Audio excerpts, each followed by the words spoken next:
the badge of honor. In the small, forgotten town of Eldridge, the sky was a constant mix of dusty gray and cerulean blue, as if the air itself had become indifferent to the struggles of its people. The town wasn't famous for much, except for its dark past, a legacy that refused to be buried. Eldridge was a place where people kept to themselves, where neighbors nodded but rarely spoke, and the sense of community was more of a myth than a reality. Yet, despite the quiet, the tensions simmered just beneath the surface. Barely contained Derek Porter had always known he was different. His skin, dark as mahogany, was a reminder of his heritage, of his ancestors who'd endured so much. His father, Captain James Porter, had been a pillar of the local police department for nearly 20 years. He was the kind of man who exuded authority, respect, and discipline. In a town like Eldridge, his badge wasn't just a symbol of his job, it was a symbol of power. And for Derek, it had come to represent something more.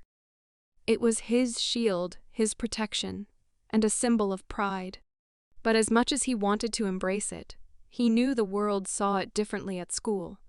Derek was often reminded of his difference.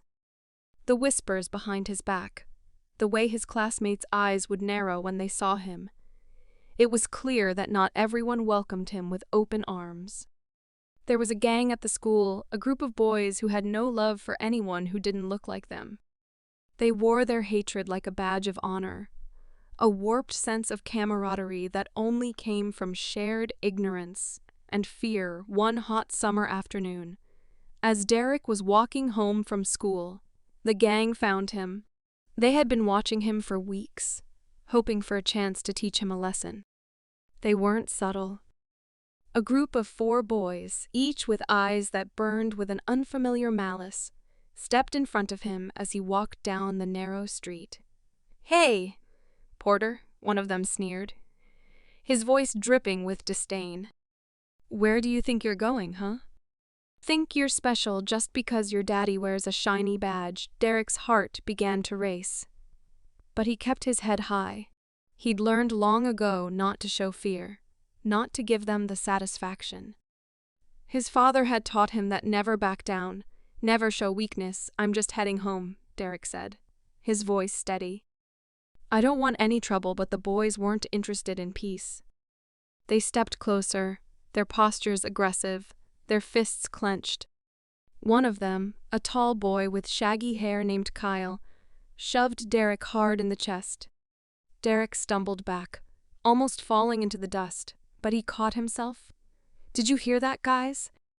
Kyle said to his friends, his laughter like nails on a chalkboard. "He's just heading home." What a loser, the others laughed too, egging each other on. They began to circle Derek, cutting off his escape routes. Derek's pulse quickened. He had to think. He had to get out of there.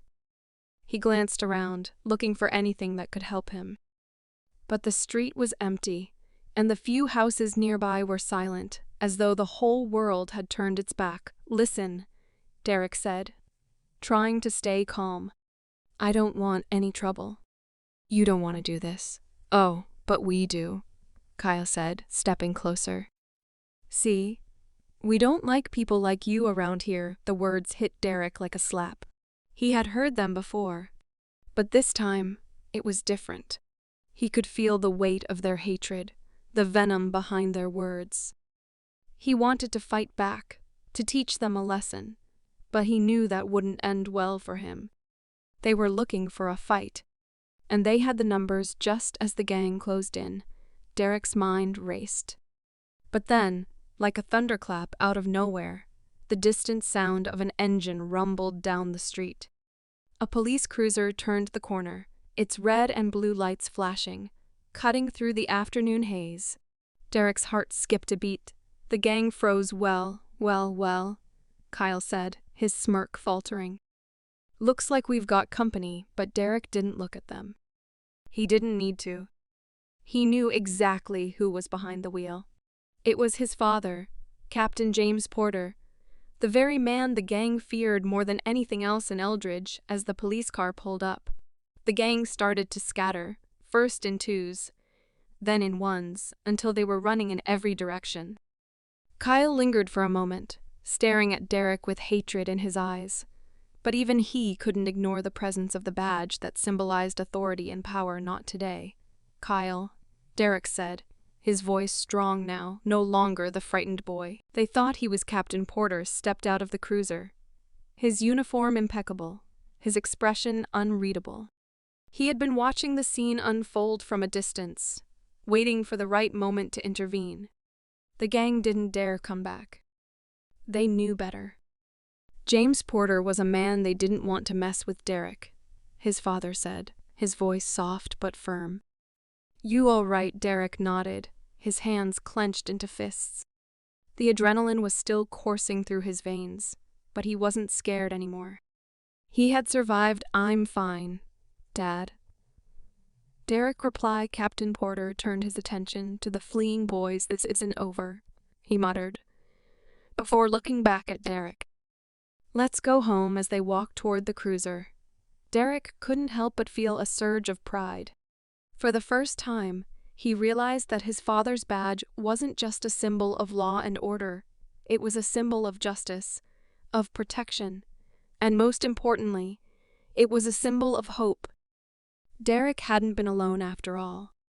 His father was his protector, not just because of the badge, but because of the man he was, and in that moment, Derek understood something more important than anything he had ever learned in school.